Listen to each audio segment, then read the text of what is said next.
하나님 들어야 될 자 들려질 수 있도록 은혜를 주시옵소서. 사모하는 자, 말씀이 꼭 필요한 자 말씀을 부어주시고 내려주셔서 우리에게 임하게 해주시고 새 영 새 마음 부드러운 마음을 우리 속에 두셔서 믿어지고 순종되어지고 주님을 사랑할 수 있도록 축복하여 주시옵소서. 작고 큰 모든 만사 만물 범사에서 주 예수 그리스도를 발견토록 영안을 열어 주시옵시고 감사함으로 기도함으로 기뻐함으로 주님 앞에 나아갈 수 있도록 축복해 주시옵소서. 소망교회를 축복합니다. 하나님 복음 전하는 교회 세워주시고 붙들어 주시고 견고케 해주시고 강단을 강건하게 해주시옵시며 모든 성도들을 주 안에서 말씀 듣는 귀를 열어주셔서 진리에 세워진 진리의 터 위에 세워진 강건한 교회로 삼아 세워주시옵소서. 이 시간 주의 말씀을 사모하오니 성령으로 허락해 주시옵소서. 예수님의 이름으로 기도하옵나이다. 아멘.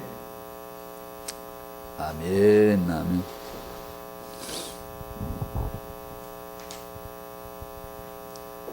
오늘은 메시지가 프린트가 아직 안 된 모양입니다. 아, 그렇구나. 아, 그렇구나. 그러면 좀 메모를 해야 되겠네. 기록을 해야 되겠네. 태영아 사역, 후대 사역.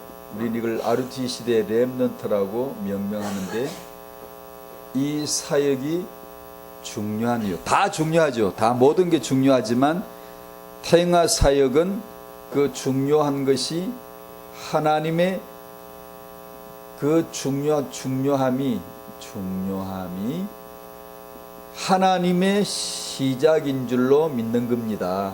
창세기 1장 27 인간을 창조하시고 28절 인간으로 하여금 생육번성 충만케 하시는 하나님, 하나님의 시작이요 결혼 임신, 인간의 결혼과 임신과 출산과 육아는 하나님의 계획인 줄로 믿는 겁니다. 근데 교회는 어떻든 저희 같은 교회는 아주 미흡하고 미숙하고, 왜냐하면 시스템 자체가, 그럼에도 불구하고 크든 작든 뭐가 시스템이 견고하든 아주 약하든 아무 차이가 없이 일단 우리는 이것을 알아야 돼요.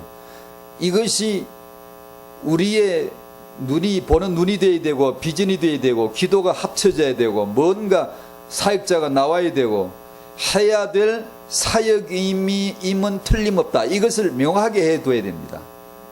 이 비전이 있어야 된다는 거예요. 이건 하나님의 시작이다. 그러므로 우리가 이걸 모르면 시작이 안 되는 거예요.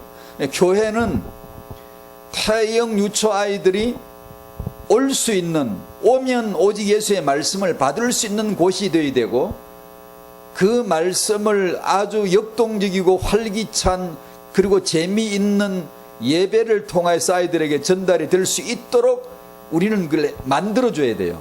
교인이 많든 적든 이거는. 그러다 우리가 죽을지라도 죽을 때면 죽는 건데 후대들을 그렇게 남겨두고 가야 되는 거죠. 왜냐하면 타영하는 하나님의 시작이요 결혼 임신 출산 육아는 하나님의 계획인데 모든 필요 하나님의 모든 응답이 다 여기 안에 다 들어있어요. 이 후대를 향한 비전 속에 다 포함되어 있다니까요. 이런 후대들이 회복되어야 할 줄로 믿습니다. 그래야 그 안에 하나님이 필요한 사람도 세우고 필요한 사역도 세우고, 응답은 사람이니까, 후대니까. 창조주 하나님이 하고 싶으신 그분의 많은 계획들, 프로젝트들이 이 타영아 이 후대 렘넌트 안에 다 들어있다는 거예요. 두 번째로, 이 중요한 사역에 대한 오해를 경계해 줘야 됩니다. 우리 이건 사역자들에게 필요한 건데, 전들 알겠습니까? 그냥 이게 나름대로 지나오면서 이제 생각이 드는 건데, 이 1번 하나님의 시작, 하나님의 종합 계획, 이 놀라운 하나님의 계획에 대해서 무지하거나 내지는 불신하거나 심지어 무시하는 수도 있어요. 저는 그런 걸 간혹 만났거든요. 전혀 이 하나님의 관심사에 대해서 아무 마음이 없는 거죠. 이게 작은 교회든 큰 교회든 이게 마음이 있어야 되거든요. 후대가 오면 또 결혼, 임신, 출산을 통하여 이 후대를 축복할 수 있는 건 우리가 준비해 놓고 있어야 되거든요. 이게. 근데 이에 대해서 무지하거나 무관심하거나 심지어 무시까지 하는 경우가 있는 걸 아주 경계해 줘야 되고, 또 그리고 반대 현상인데 이 일에 대해서 열심을 품는 자들이 까딱 잘 못하면 시대 유행을 추종하는 수가 있어요. 너무 열심히 하려고 하다 보니까. 유 목사님 메시지도 간혹 강조할 때 저는 그걸 강조로 들리지는데, 일하지 말고 잘하려고 하지 말고 신앙 고백으로서 하라는 아주 신앙의 근본이거든요. 그런 표현의 메시지를 받을 때 제가 설교할 때 설교를 잘하려고 해서는 안 되거든요. 내 신앙 고백이 돼야지 이게. 안 그러면 설교를 만들어서 멋지게 잘하려고만 하면 이건 이제 나도 모르게 엄청난 편차가 나서 오차가 나 나중에는 그냥 엉뚱한 소리를 해도 모르는 거야. 게다가 사람들이 그걸 좋아가지고 은혜 받는 처럼 해버리면 완전히 사기극에 같이 넘어가 버리는 거예요. 같이. 아, 이게 사람들이 다 좋아하는 거 보니까 이게 맞나 보다. 요렇게 이제 되어버리는 거예요.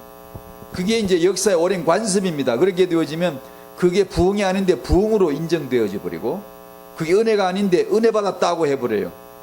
그런 감정적인 게 얼마나 많은지 몰라요. 파영아 사역은 중요한 하나님의 시작이요 그분의 계획이기 때문에 이것은 시대 유행을 추종해서는 안 됩니다. 그게 너무 많아요. 별별 퇴교 이야기들이 나오거든요. 퇴교 만능론처럼 이렇게 흡사 퇴교를 잘하면 만능인 것처럼 뭐 좀 되는 이렇게 소문난 강사를 순발력 있게 초빙해가지고 일을 벌리는 거예요. 좋아요. 좋은데 교인들의 귀가 과연 예수라고 하는 이 복음에 달게 귀가 열려있고 뚫려있고 거기에 말씀이 메시지가 와서 각인이 되어져 있느냐가 이제 문제인 거예요. 사람의 귀는 오직 예수의 복음이 아닌데 듣기 좋은, 그리고 필요한 실용적인 거니까 굉장히, 지금 내가 육아하는 엄마한테 육아론이 나오면은 굉장히 필요에 적중해버리기 때문에 이게 이제 맞으면서도 아주 위험한 거예요. 왜냐하면 거기에 맞들이기 시작하면 진짜로 말씀이 왔을 때 마음이 착 열려서 이것이 얼마나 가치가 있는가를 딱 알아채야 되는데 모르는 거예요. 알 수가 없는 거예요. 왜냐하면 여러 가지 잡다한 자기 필요와 자기 실용적인 가치관에 의해서 좋은 것을 많이 받았기 때문에 거기 익숙해져 있기 때문에 진짜 중요한 것이 올 때는 중요한 줄을 몰라버리더라는 거죠. 그런 점이 역시 세상 살기는 그런 점에는 만만찮아요. 신앙생활을 한다는 것은 만만찮아요. 하나님의 주권 아래에 들어서 망정이지 은혜로 돌봐주시니까 우리가 자빠져도 은혜지, 자빠져도 예수를 깨달으니까 은혜지. 그건 우리가 잘 깨달아서 은혜가 됐다는 게 아니라 아버지가 주권적으로 돌보시기 때문에 넘어져도 결국 예수께로 가더라 는 거지. 만만찮은 거예요. 우리는 육이기 때문에요. 저는 이 육아책을 나름대로 참 많이 읽어봤거든요. 그러니까 재능 체감의 법칙이라고 시지다 마코토가 제일 많이 강조하는 건데 이게요. 이제 태 0세에서부터 3세까지, 그 다음에 두 번째 기회는 3세에서 6세까지 인간에게 필요한 모든 것이 그때 다 들어간다. 자리를 잡게 되어지고, 그 다음부터는 그 3세, 6세 동안에 받아들인 것을 기초로 해서 조합을 해서 출력이 되죠. 나온다는 이론인데요. 굉장히 중요한 이론이고 알아둬야 될 이론이에요. 알아둬야 될. 그럼에도 불구하고 이 유행에 추종되어져서 그 가르침에 대한 핵심을 정확하게 수용치 못하고 그냥 우리는 욕심이 많기 때문에 그것을 그냥 욕심스럽게 그냥 하다 보면, 일본에서는 정작 시치다 맞고도 아는 사람도 없어요.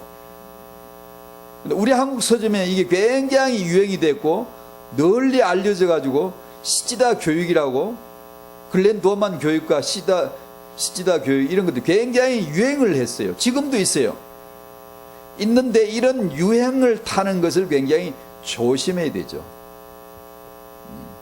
무시하지도 말고 이해를 바르게 해야 되어지며, 그보다 더 중요하고 더 핵심적인 것들이 있다라는 것도 분명히 알아야 돼요. 물론 우리는 복음입니다. 말씀인데요. 그러니까 저는 목사로서, 목회자로서, 영적인 메신저로 제가 부름을 받았다면 교인들로 하여금 일단 하나님의 말씀에 익숙하도록, 그 말씀을 좋아하도록 일단 만들어내지 못하면 실패거든요. 근데 이게 쉽지 않아요. 제가 메시지를 전해보면 딱 그 말씀, 본문의 말씀과 메시지 내용에 정확한 그 핵심이 있거든요. 성경은 푸는 책이 아닙니다. 풀려고 하면 속습니다. 틀리니까. 사람이 풀어봤자 틀려요. 그러니까 성경은 인간에 의해서 푸는 책이 아니고, 성경은 성경을 풀 수 있는 맥을 짚어주는 맥구절을 알아야 되거든요.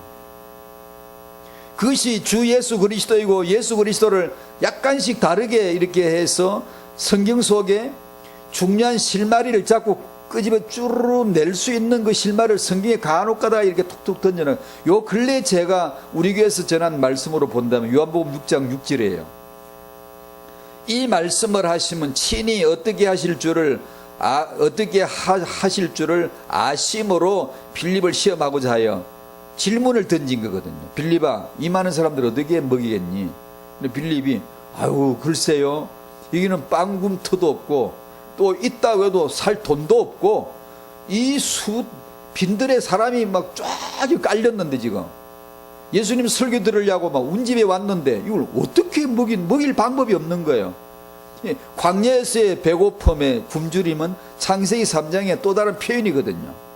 그 다음 단락은 제자들이 배 타고 가다가 파도 만나 풍랑에 시달려서 새벽 서너 시까지 3시, 4시경이거든요. 그때까지 죽음의 위기에 빠져 있을 때 예수께서 물 위로 걸어오시는 장면인데, 그것도 역시 창세기 3장을 큰 파도, 큰 바람, 죽음의 위기로 나타나게 표현을 한 거거든요, 성경은요.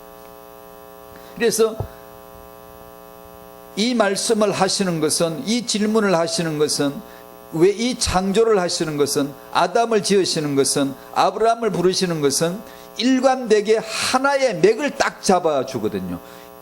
친히 어떻게 하실지를 아심으로 하신 것. 그 친이란 말은, 빌립이 이놈이 내가 이렇게 질문하면 이렇게 대답할 거야, 틀림없이 이렇게 할 거야, 그럼 내가 이렇게 말해주면 돼, 그걸 안다는 뜻이 아니고요. 사람을 안다는 뜻이 아니고요. 누구를 안다는 뜻이 아니라, 친이란 말은 우리말 성경을 그래서 번역을 잘해줘야 되는 거예요. 이 문맥 까딱 잘못하면 주님은 우리를 다 알고 계시지, 빌립을 속을 훤히 꿰뚫어보고 알고 계시니까 질문을 던져가지고 그것이 드러나도록 하려고 하시는 거구나, 그런 느낌이 들잖아요. 친이란 말은 그런 게 아니에요. 나란 나, 자기 나는 나다, 에고 에이미힘 할 때, 나는 나다, 나는 여호와다, 나는 스스로는 자다 할 때 그 나예요. 자기 자신이 이 땅에 육신으로 오셔야 되고, 자기 자신이 십자가를 져야 되고, 죽어야 되고, 부활해야 되고, 자기 자신이 이 백성들의 생명떡이 되어야 될 자기 자신이 할 것을 자기가 알고 있기 때문에 창조를 한 거죠. 아담을 지은 거죠. 너 먹으면 죽어, 계명, 창세기 2장 17절 선악과 계명을 주신 거죠. 왜냐하면 예수께서 자기가 누군가를, 자기가 할 일이 뭔가를 알고 계시기 때문에 지은 거고, 계명을 주신 거고, 모세를 부르신 거고, 요셉에게 그 환상을 보여주신 거예요. 그 예수께서 자기가 하실 일을 보여준 거예요, 그게. 근데 성경 전체를 풀어주는 중요한 구절이 그 구절이에요. 내가 인생 살다가 무슨 어떤 문제가 생기거나 사건이 있거나 아니면 은혜를 받거나 뭐가 축복을 받거나 다 똑같은데요, 내가 뭘 잃는 거나 얻는 거나 똑같은 거거든요. 세상에서 보면 잃었고 세상에서 보면 얻은 건데, 영적으로 보면 똑같은 게 다 예수께서 누구신가를 나타내시기 위한 것으로서는 똑같은 거거든요. 얻었는데 예수께로 안 갔다. 저주받은 거예요. 잃었는데 예수께로 안 가고 무당에 갔다. 저주받은 거예요. 잃었을 때도 예수는 그리스도, 얻었을 때도 예수는 그리스도를 깨달으라고 예수가 누구신가를 나타내시기 위해서 이루어진 사건들이거든요. 그러니까 그런 말씀 한 구절은요, 창세기를 풀 수 있는 실마리가 돼요. 이 예수께서 영세 전부터 영세 후까지 자기가 누구며 자기가 하실 일을 아시고, 그리고 아시면서 질문을 던진 거구나. 자기를 알고 있기 때문에, 자기가 누군가를 알고 있기 때문에, 자기가 할 것을 알고 있기 때문에 그런 이런 말씀들, 근데 제가 아까 말씀드린 게, 그런 말씀들을 듣거나 보거나 하는 사람, 어떤 사람들은 딱 맥을 딱 짚어줘요. 그래, 많은 사람들 잘 몰라요. 메시지를 이렇게 전체를 이렇게 막 부산하게 이렇게 막 많은 것처럼 생각하고 있지. 그러나 그 중에서 어떤 사람들은 그날 본문과 그날 메시지의 핵심이 뭐다라는 걸 정확하게 알고 제게 질문을 딱 던지거나 아니면 말씀으로 다시 반응을 보여준다든가 그러거든요. 그러면 제가 보면 저 같은 모자란 사람도 알아요. 이 사람은 말씀을 보는구나. 이 사람은 말씀의 맥을 딱 짚을 줄 아는 거구나. 그 누가 알려주겠어요? 성령이 알려주시죠. 파도에 빠졌을 적에 예수께서 물 위로 걸어오셔서 하신 말씀은, 진리의 핵심은 내니 그 한 단어거든. 내니, 나라는 이름이 하나님 이름이에요. 그러니까 하나님은 이름이 없는 거지. 이름이 있을 리가 있나? 필요도 없는데 이름을 지을 필요가 없는 분이 하나님인데 없어요. 나도 이름도 아니에요. 그냥 칭호를 해서 나는 나야, 나는 나다 라고 하신 거예요. 그러니까 하나님의 칭호가 나예요. 나 I am이에요. I am. 그래, 그걸 예수께서 딱 중요할 때마다 탁 터뜨리세요. 내니 나다라고 하는 거예요. 저 영세전에 그 하나님, 천지를 창조하시는 그 창조주 하나님, 여호와 하나님, 그 나라는 거예요. 그러니까 그 나라는 단어 한마디를 풀어줄 수 있으면 그게 설교예요. 그게. 근데 우리는 그걸 잘 못 풀어줘요. 말씀의 영광을 아는 사람은 그런 성경을 풀 수 있는 성경을 딱 잡고 사람들에게 풀어주면 되는데, 그 말씀의 영광을 우리가 알질 못하기 때문에 그런 걸 풀질 못, 그런 거는 지나가 버려요. 내니 두려워하지 말라, 그걸로 그냥 지나가 버려요. 아니, 그게 아니. 내니라고 하는, 나라고 하는 하나님을, 그 하나를 알도록 해줘야 되거든요. 한 시간이고 두 주고 석 주고 그 내니라고 하는 걸 풀어줘야 되는데 그걸 우리는 못 해준단 말이에요. 내가 그 말씀의 영광을 보지 못했기 때문에. 내가 그 내니를 알았더라면, 나다라고 하는 여호와 하나님을 내가 정말 안다면 그 감격과 흥분과 그 벅찬 가슴 때문에 그걸 계속해서 풀어내려고 그것을 설명해주고 계시의 말씀을 들려주고 해서 어떤 사람에게 그 내니를 만날 수 있도록 해줘야 되거든요. 와, 하나님은 나이시여, 그 영광이 얼마나 위대하시오, 이걸 알기만 하면 이 사람은 이제 드디어 그 영광의 예배가 시작이 되거든요. 근데 그렇게 성경은 66권이지만 말씀을 풀어주는, 맥을 짚어주는 구절은 몇 군데 있거든요. 그러면 그걸 가지고, 그것이 성경이에요. 성경. 나머지는 과육에 불과해요. 씨 없어요. 생명 없어요. 사랑하라? 생명 아니에요. 사랑해 보세요. 지옥까지. 부부끼리 화목해라? 화목해 보세요. 그게 답이 나오나? 잠시 살다가 영혼으로 들어가는데 그 답이 거기 있지 않아요. 이 지구촌의 결론이라면 모르겠어요. 지구촌의 평화를 위하여, 화목을 위하여, 헌신과 희생, 봉사를 위하여 의미를 두겠는데 잠깐이고 영혼을 위하여 준비되어지는 순간의 시간인데요, 그건 답이 아니거든요. 답을 위한 과정이거든요. 근데 그걸 모른단 말이에요. 그리고 관심이 없단 말이에요. 근데 이것을 풀어낼 수 있는, 왜 사랑이라고 했는지를 풀어내는 사랑의 근원을, 실마리를 딱 잡아야 그걸 풀어주죠. 그걸 성경이라 그럽니다. 성경은 그 생명 씨가 되는 예수만 그리스도라고 하는 그 말씀, 언약 말씀만이 성경이에요. 캐논이에요. 기준자, 표준자. 이걸 들고 다니면서 창세기 갖다 딱 붙이면 창세기를 이걸로 쫙 풀어버리는 거예요. 스캔을 해서 쫙 읽어내야 돼요. 그 장세기로 풀면 맨날 속잖아요. 그걸 주 예수 그리스도로 풀어줘야 되거든요. 그러니까 그 말씀의 씨의 말씀을, 기준의 말씀을 가지고 창세기를 스캔을 쫙 이렇게 읽어내면은 전부 다 뜨는 게 뭐죠? 전부 다 예수 얘기예요. 예수 얘기. 예수 그리스도 얘기 하다가 침이 말라고 혀가 말라 붙어버릴 만큼 해야 될 말이 예수 그리스도거든요. 출애굽기를 이 기준자료가 쫙 스캔에 읽어나가면 분명히 출애굽기 내용인데 뜨는 답은 예수 그리스도거든요.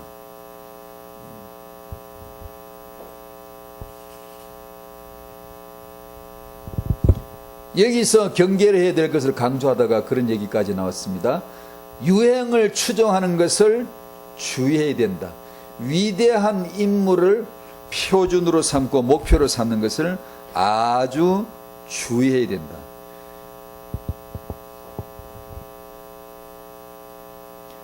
우리 사역자들한테도 이런 게 막 이렇게 뭐 인물 만들기, 뛰어난 인물, 이렇게 정상에 선 지도자를 만들어내야 되고, 이런 10년이나 20년 후에 슬그머니 주저앉을 겁니다. 그건 하나님이 하시는 우대 사역이 아니에요. 제 이 말을 정말 우리 사역자들은 뭔가 제가 이 말하기도 곤란해. 이게 곤란한데 나는 뭔가 아는 것처럼 말하는 것 같기도 하고, 분명히 10년 20년 후에 사그라듭니다. 그거는 답이 아니에요. 우리가 그렇게 정상에 선 다니엘보다 뛰어나거나 아니면 요셉보다 뛰어나거나 이런 지도자를 만들어야만이 안 될 게 된다든가 세계복음화가 되어지는 그런 세계복음화가 아니에요. 우리가 뛰어난 인물 만들기 정신으로 타영화 사역이나 렘 운동을 하면 이 유혹에 걸리는 거예요. 조심해야 되는 거죠. 그거는 세월이 얼마 지나고 나면 그거는 그냥 우야무야 흩어지고 말 거예요. 성경의 후대 비전은 유대인을 살리기 위한 것도 아니고 유대인보다 더 능가해야 되는 것도 아니에요. 그런 기준은 표준 우리에겐 필요치 않아요. 기독교인들이 유대인의 상당히 착각들을 많이 하거든요. 그럴 시간이 있으면 복음 알아가야죠. 그럴 시간이 있으면 복음 알아가야지요. 유대인 몰라도 괜찮아요. 유대인은 별종 아니에요. 언약이 백서하니까 뭐 굉장한 것 같죠? 아니요. 지금은 우리 교회가 핵심이에요, 핵심. 우리 교회를 위해서 잠깐 주어진 과정일 뿐이에요. 그들의 민족은 성민이고 선민이고 뭐 별 아주 특별한 아니 똑같은 인간이에요. 똑같은 죄인이고요. 예수 안 믿으면 똑같이 탈락 저주예요.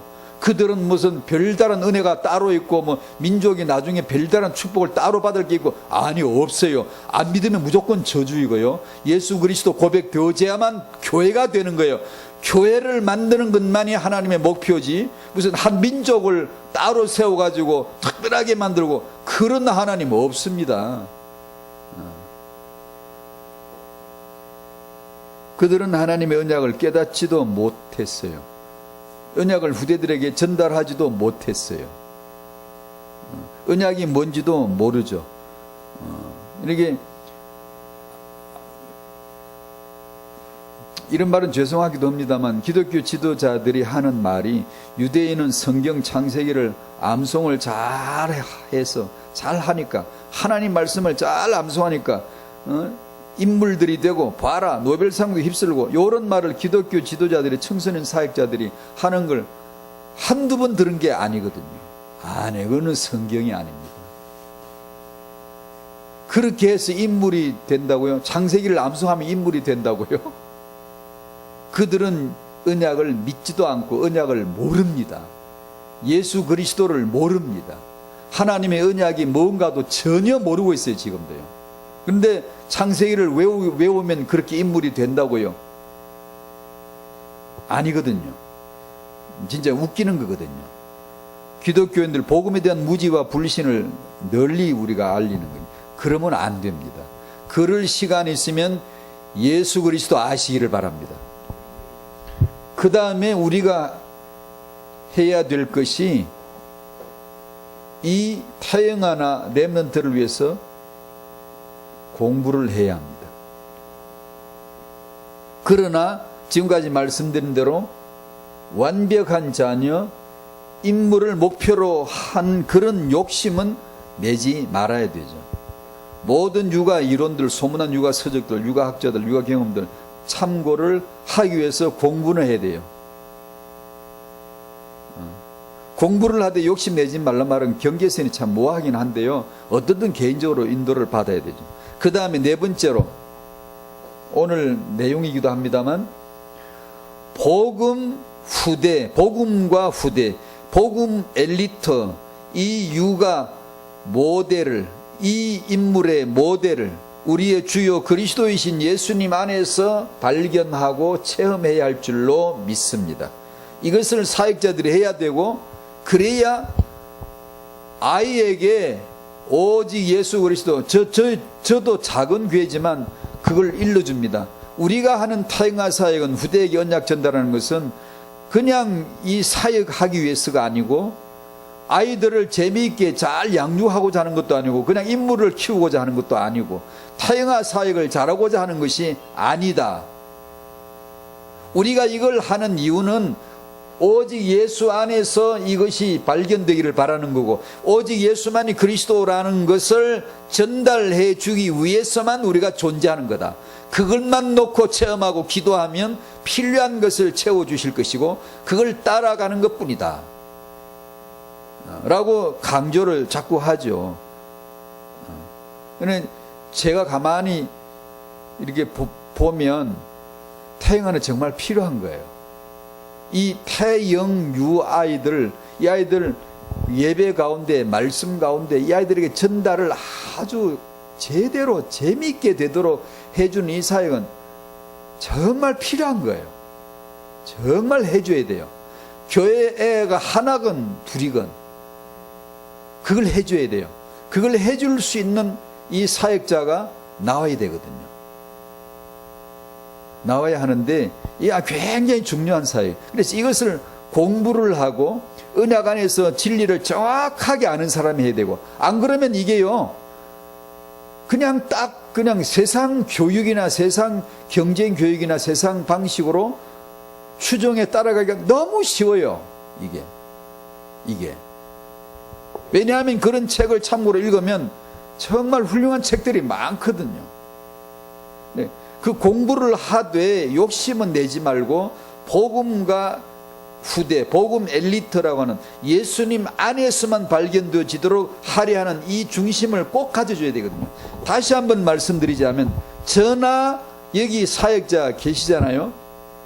우리들에게 세월이 갈수록, 시간이 지날수록 점점 더 시간이 갈수록 베드로후서 3장 18절이 이루어지도록 하셔야 돼요. 이건 뭐죠? 성장인데, 뭘 성장이라 그러죠? 예수 그리스도의 은혜와 그를 아는 지식에서 자라가라. 자꾸만 자라가셔야 돼요. 만물 안에서 예수 그리스도를 찾아내고 보아지고 고백하는 것이 자꾸만 달라져 가야 돼요. 탈피가 되고 더 보여지고 더 고백이 되어져 가야 돼요. 범사 속에, 만사 속에, 경험 속에 예수만이 그리스도다라는 것을 보는 것이 자꾸만 달라져 가야 돼요. 안 그러면 어제 받았던 은혜 가지고 오늘 가 살라 그러면 그냥 고여버려요. 왜? 사람이 깝깝해요. 목사나 부교육자나 우리 사역자가 깝깝하게 있으면 안 되거든요. 점점 그를 아는 지식에서 자라가야지. 자라간다는 말은 점진성이에요. 점점 더 믿은 예수 더 아는 거죠. 받은 은혜 더 아는 거죠. 어떻게 알죠? 말씀으로 알죠. 말씀으로. 그러니까 지난주도 저는 카톡에 또 매주 써보내건 우리 교인들에게 성경을 읽어라.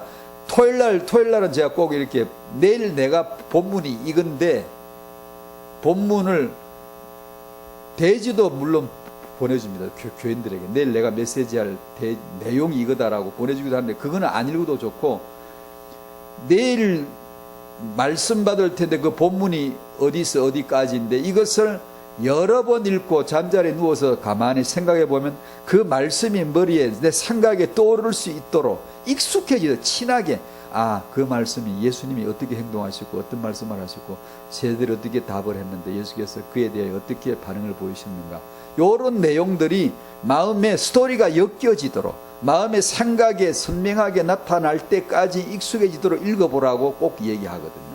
또 이번 주도 또 할 거거든요.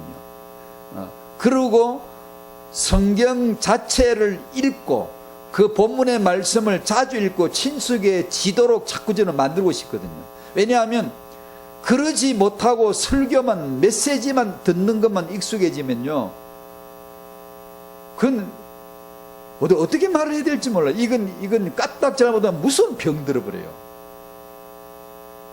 그러니까 뭘 모르는 거예요. 모르는 거예요. 아는데 지만 아는 거예요. 성경을 알면 하늘도 알고 나도 알고 땅도 알고 하늘도 알고 다른 기독교인도 알고 나도 알고. 그래서 우리는 용어도 성경에 나오는 것만 쓰는 게 좋아요. 왜냐하면 다른 나라 기독교인이나 우리 기독교인이나 성경은 이거거든요. 근데 이걸 본 사람은 이 용어가 익숙하게 통하는 게 좋아요. 별스럽게 다른 용어를 쓰는 게 안 좋아요. 성경에 나오는 내용과 용어들로서 익숙하고 거기서 말씀 포럼이 딱 통해야 되거든요. 근데 설명이 필요하다 이러면 어떤 메시지는 설명이 필요해요. 그 자체가 성경이 아니라 그 메시지를 이해하기 위해서 기본 지식이 또 필요해. 이렇게 되어지면 포럼이 안 돼요. 내가 알고 있는 게 나중에 알고 보면 성경 본문의 말씀이 아니라 메시지를 많이 알고 있는 것으로 착각할 수가 있는 거예요. 이게요. 그러니까 메신저인 저희 같은 사람은 그러면 안 되거든요. 제 말을 들어야 되는 게 아니라 이들이 성경을 들어야 되거든요. 제 이론과 제 체험을 전해주는 게 아니라 성경에서 성경을 풀어줄 수 있는 그 맥이 되는 구절을 풀어내주는 역할을 해줘야 되거든요. 그러면 그들이 스스로 성경이 보여질 때까지 주 예수 그리스도로 봐야 되는 거구나가 보여질 때까지. 그래서 말씀에서 이것이 중요한 언약으로 생명씨가 탁 나오면 딱 알아먹고 그 말씀 포럼이 딱 나오는 거죠. 근데 제가 이렇게 만나서 보면 우리 교인도 그러고 요번에 세계 렘넌트 대회 때도 다른 사람들 만나서 얘기 나누는데 이 말씀을 보는 사람, 말씀에서 말씀의 씨를 아는 사람은요 딱 그게 나와요. 딱 그 얘기가 나옵니다. 근데 그럴 사람이 많지 않아요. 그것이 진정한 은혜입니다. 은혜 받았다라고 할 적에 그것을 받았다라는 뜻인데 그냥 나머지 많은 중간 지식들을 많은 지식들을 가지고 해서 은혜를 받은 걸로 알았다가 나중에 그것이 은혜가 아니라는 것이 드러날 때 큰일 나는 거예요. 그런 면에서 예수 그리스도와 그를 아는 지식에서 자라가라고 했으니 그렇게 해줘야 돼요. 과연 우리가 지금 예수 그리스도와 그를 아는 지식에서 자라가고 있나요? 여러분 그렇다고 생각을 하시나요? 그렇게 되어지시기를 축복합니다. 잠자리 누워서 뭘 생각하세요? 예수 그리스도의 그 은혜, 그를 아는 지식에서 생각할수록 자라가야지. 안 그러고 생각이 멍하게 다른 것만 생각하다가 TV만 실컷 보다가 그 생각만 하다가 그러면 안 돼요. 뭘 봐도 예수가 그리스도구나, 그 은혜구나. 찬송가 부를 때 얼마나 좋아요? 왜냐하면 그 찬송가 전부 다 주 예수 그리스도와 주 예수 그리스도의 은혜와 그를 아는 지식들이거든요. 그 찬송가 가사에 막 진하게 나와요. 진하게 나와요. 그러니까 부르면 좋죠. 오늘 서론이 길었네. 본론 짧게 하겠습니다. 자, 누가복음 2장을 여십시다. 누가복음 2장. 아주 예수님의 태영아 시절, 어린 시절이 나오죠. 참 중요하죠. 태영아 사역자들에게는 정말 어떤 우리 주제 성구라고 할 만큼 단연 그런 말씀이죠. 율법 안에서 유대인들은 사람이 태어나면 두 가지 의식을 해요.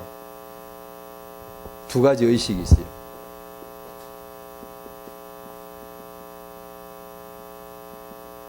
하나는 뭐죠? 율법 안에서 그 율법으로 말미암아 그 계명 안에서 8일째 태어난 지 8일째 뭘 하죠? 할례 예식을 행합니다.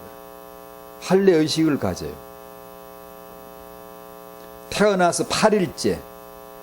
왜 8일째게요? 갤럭시 S8 나왔잖아요. 그 8과 같은 뜻이에요. 노아의 식구들이 다 세상 망하고 8명이 새 출발하죠. 그 왜 꼭 8을 쓰시는지 아시겠습니까? 예전에 창세기에 8이란 숫자가 있었어요? 없었어요. 요즘 우리가 아는 8이란 기수 이런 아라비아 숫자가 있었어요? 없었다고요. 없었는데 왜 8자를 써요? 그게 말씀이에요. 말씀. 그게 메시지라고요. 하나님의 말씀으로서의 8벌 쓰시는 거예요. 하나님의 마음을 8부로 8자로 표현하는 거예요. 그게 예수입니다. 새로운 시작이에요. 생명입니다. 언약을 말해요. 8일째 되는 날에 아이의 표피를 잘라서 할례를 치르죠. 누가복음 2장 어디 갔나? 21절 시작. 할례할 8일이 되매 그 이름을 예수라 하니 곧 잉태하기 전에 천사가 일컬은 바르라. 아멘. 예수님 얘기해요. 할례할 8일이 되매. 예수님도 할례를 지금 받는 거예요. 또 두 번째 예식이 있어요.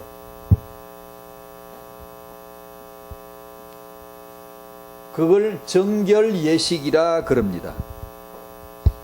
22절부터 볼까요?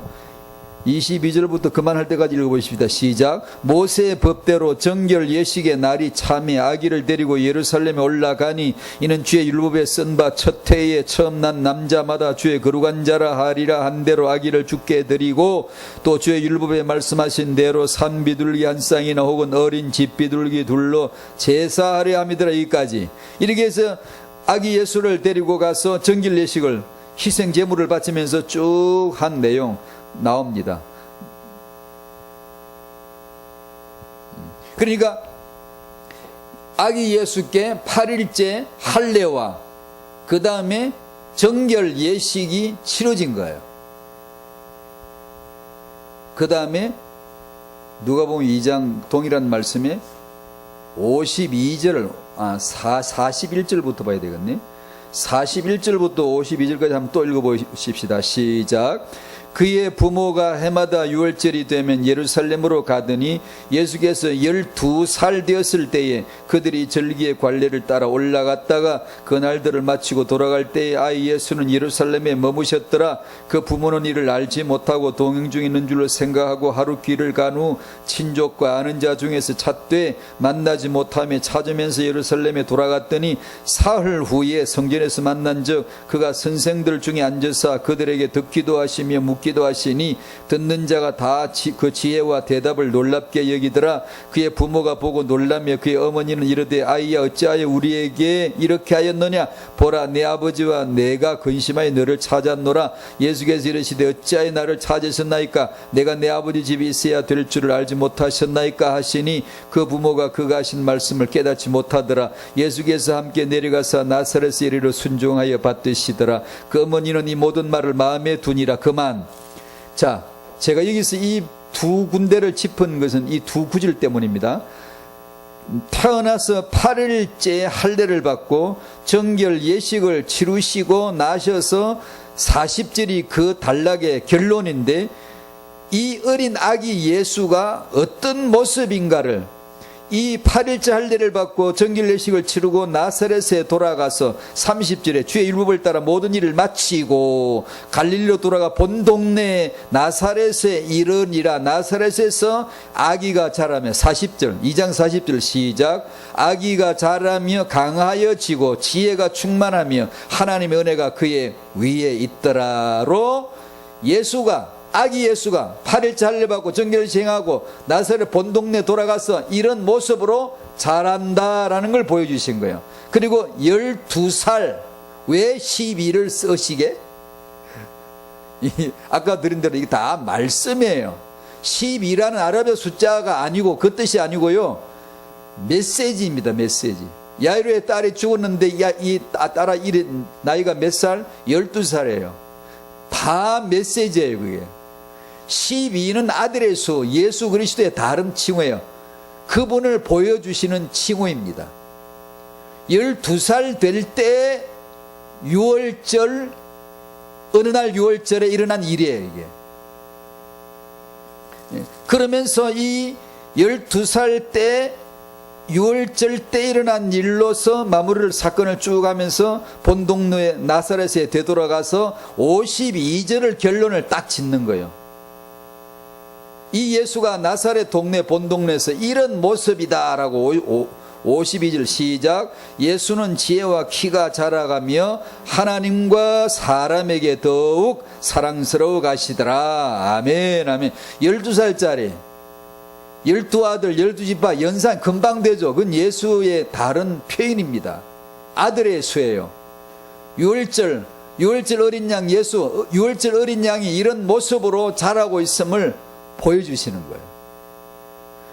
렘넌트란, 하나님이 쓰실 렘넌트란, 복음의 후대, 복음 엘리트란 바로 이러한 모델을 모습으로 하고 이러한 예수를 알아가는 거죠.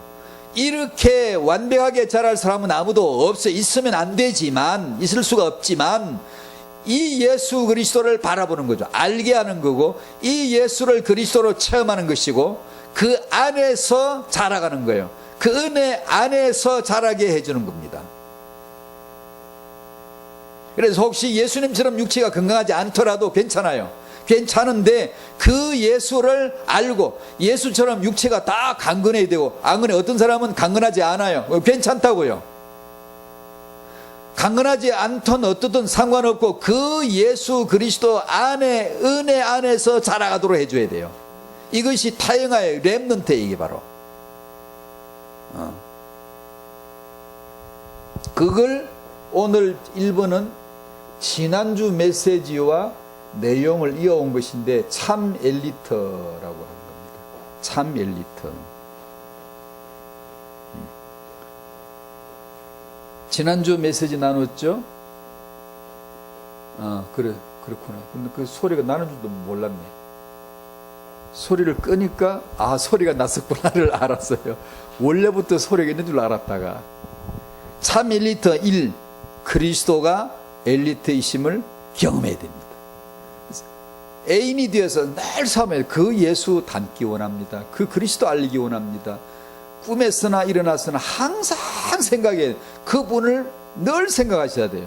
그분만이 참된 애인이요, 그분만이 참된 내 연인이요, 내 모델이요, 참된 엘리트의 기준이에요. 그래서 자, 마태복음 16장을 읽으십시다. 잘 아시는 말씀입니다. 마태복음 16장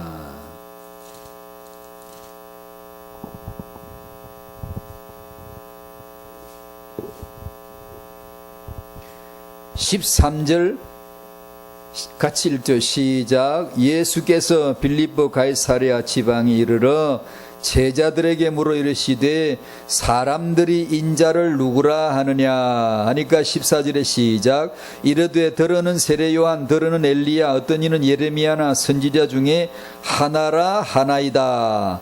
이렇게 다양한 예수에 대한 오해인데 예수를 이렇게 알고 있는 거예요. 15절 16절 시작. 이르시되 너희는 나를 누구라 하느냐. 시몬 베드로가 대답하여 이르되 주는 그리스도시요 살아계신 하나님의 아들이시니이다. 아멘. 지금 이 세상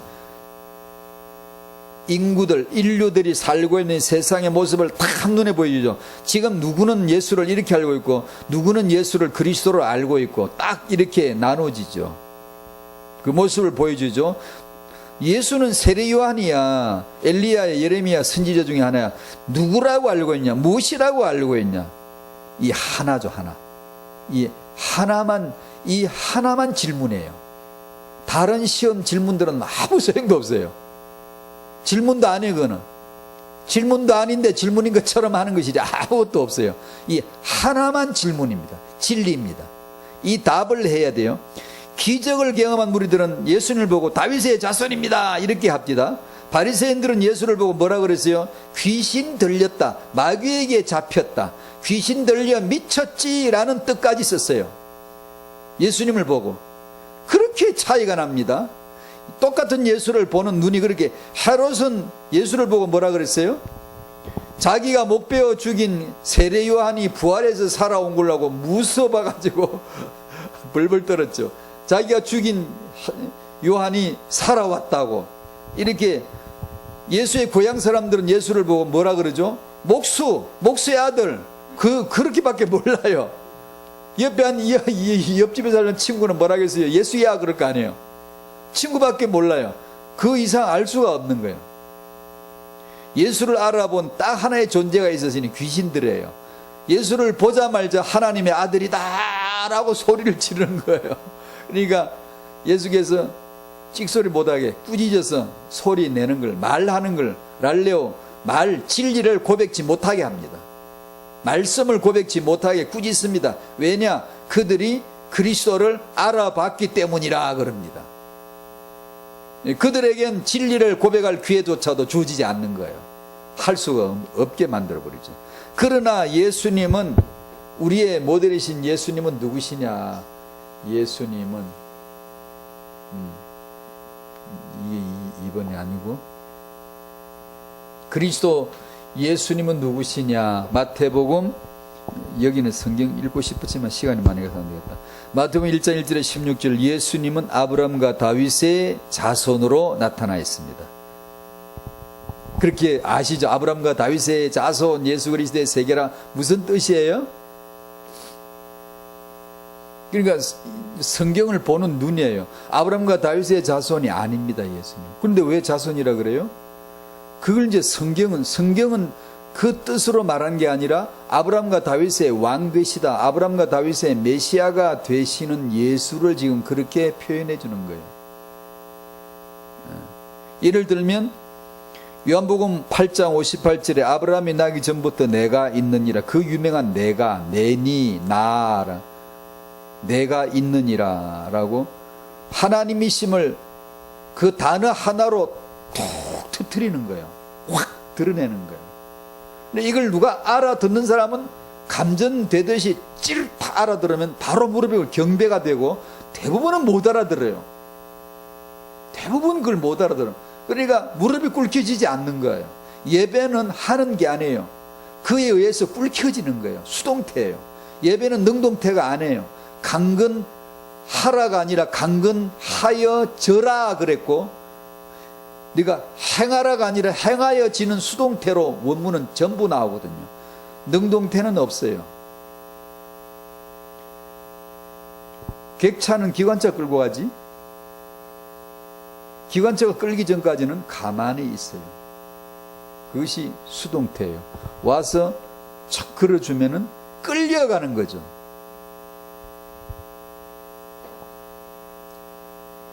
마태복음 22장 45절에 다윗이 그리스도를 주님이라 불렀는데 어찌 그의 자손이 되겠느냐 말씀하셨죠. 두 번째로 아시듯이 마태복음 1장 16절 25절, 예수는 처녀 마리아를 통해 오신 여자의 후손이죠. 그러나 그 진의는 참뜻은 뭐죠? 여자의 후손이 아닙니다. 어떻게 예수가 여자의 후손입니까? 여자의 후손이 아니라 바로 메시아이심을, 영원한 왕 되심을 표현하는 언약입니다. 마태복음 3장 13절 예수는 하나님의 아들이시다. 마태복음 16장 16절 주는 그리스도시요 고백한 말씀. 이 말씀의 마지막 결론은 그겁니다. 예수님은 하나님이시다. 예수님은 하나님이시다라는 것을 말하고 싶은데 율법 가진 자에게는 율법식으로 표현해주고 이방인들에게는 이방인처럼 이방인식대로 풀어주고 표현이 다를 뿐이죠.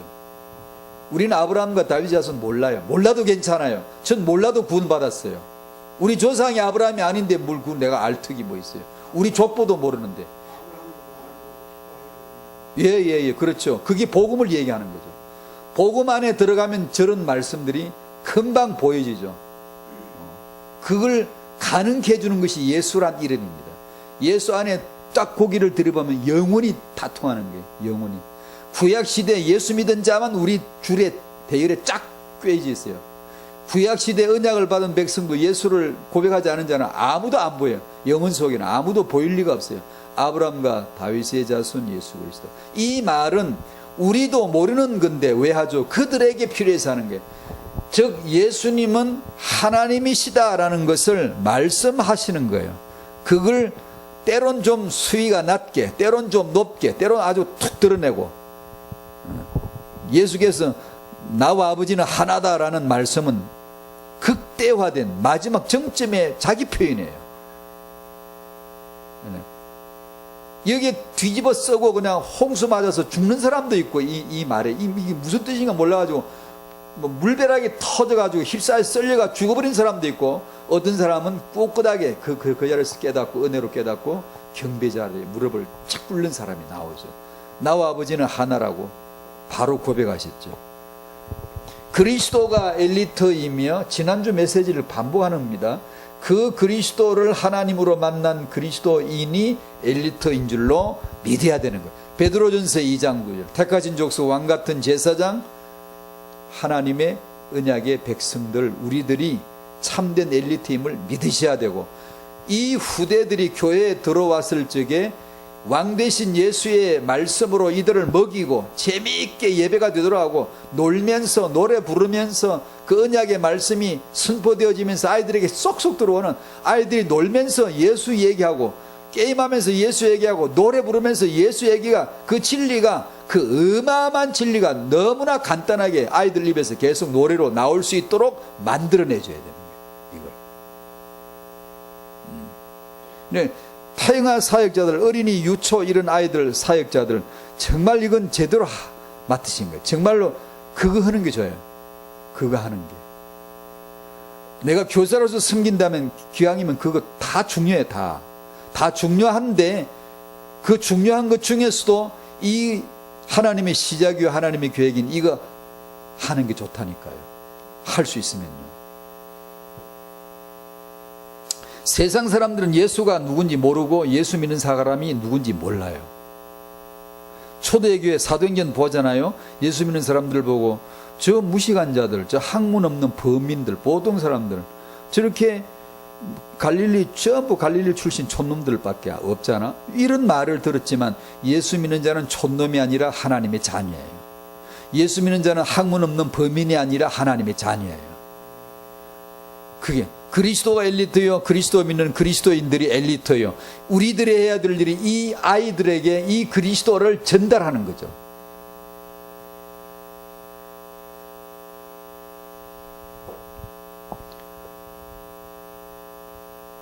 참사랑교회 주부를 보니까 앞에 제일 먼저 앞에다 언약을 후대에게 언약을 전달하는 참사랑교회라고 이렇게 참 멋진 표현이죠.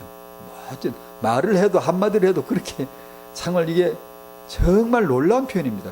언약을 후대에게 누군가 전달하는 누군가 해야 되는데 우리 교회에 이걸 한다. 이건 정말 위대한 말이에요. 그 언약을 전달하기에 가장 최적의 사역자들이 일어나지고 그 재능과 그 마음과 중심을 가지고 이게 쏟을 사람 한 주일 내내 나이가 늙어갈수록 더 태영한 사역자는 더 애착 있게 하는 더 할 수 있거든요. 왜냐하면 젊은 세대의 엄마들을 도와주고 위로해주고 가르쳐주고 이끌어주기는 딱 좋거든요. 이 헌신된 자만 되면 내가 세상에 이렇게 좋을 리가 어디 있겠어요. 성도의 후대가 영적인 참 엘리트인 줄로 알아야 되겠습니다. 큰 이번은 하나님의 렘넌트 운동 필연성을 말씀으로 알아야 되는데 그거는 이제 뭐 간단한 내용입니다. 후대 회복은 렘넌트 운동은 하나님의 계획으로 출발되었고 이것은 부모의 비전과 기도로 응답되는 것입니다. 시대 살릴 후대 운동, RDC 후대 운동인 줄 알고 우리 모두가 부름받고 나이가 들어갈수록 쓰임받았으면 좋겠습니다. 우리들 교회마다 소망교회 교회 또 저희 교회 또 각 교회들마다 후대들이 그리스도로 말미암아 양육받는 언약이 전달되는 신기하고도 놀라운 축복이 있기를 바랍니다. 기도합시다. 다 같이 한번 기도해요. 이 언약이 이 그리스도가 후대에게 전달되게 하옵소서. 짧은 기도 다 같이 한마디 하죠. 시작. 감사합니다 하나님, 이 그리스도의 영원한 언약이 후대들에게 전달되는 말로 닿을 수 없는 기적 같은 일이 벌어지게 하시고 이 아이들은 이 부모 이 교회를 만난 덕분에 예수 그리스도의 복음을 어려서부터 전해 듣는 그 복을 누리게 해 주시옵소서. 이 일에 헌신되어질 사역자들 일어나게 하시고 나이가 들어갈수록 후대 사역할 수 있는 타영아를 돌볼 수 있는 신세대 엄마들을 돌봐줄 수 있는 진정된 사역자들로 되도록 그런 사역자들이 나오도록 축복하여 주시옵소서. 감사하며 예수님의 이름으로 기도합나이다.